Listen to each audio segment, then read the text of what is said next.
Last month, my sister announced she was embracing minimalism.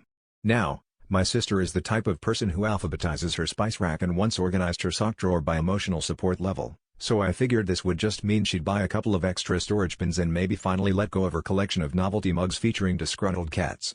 But on Saturday, I stopped by her apartment and immediately noticed the living room looked emptier.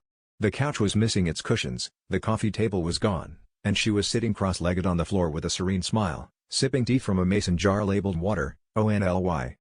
She told me she'd started following some online minimalist guru who said to discard anything that doesn't spark joy, and she'd taken it to heart. I asked about the missing couch cushions and she shrugged, saying they were emotionally redundant. The TV remote was gone because she'd never felt a connection to it. I tried to turn on the TV but realized that was also missing, replaced by an inspirational poster that just said less is yes. She asked if I wanted to stay for dinner, but dinner turned out to be a handful of unsalted almonds and a single baby carrot, each served on its own plate to avoid visual clutter.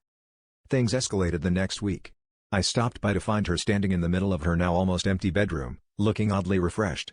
I asked where her bed was, and she waved vaguely at the corner. It didn't spark joy, she said. In fact, I realized lying down just invites unproductive thoughts, so now I sleep standing up.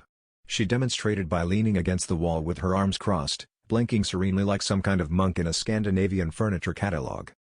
At this point, I was worried about her spine, but she assured me this was the ultimate minimalist sleep, maximum vertical efficiency.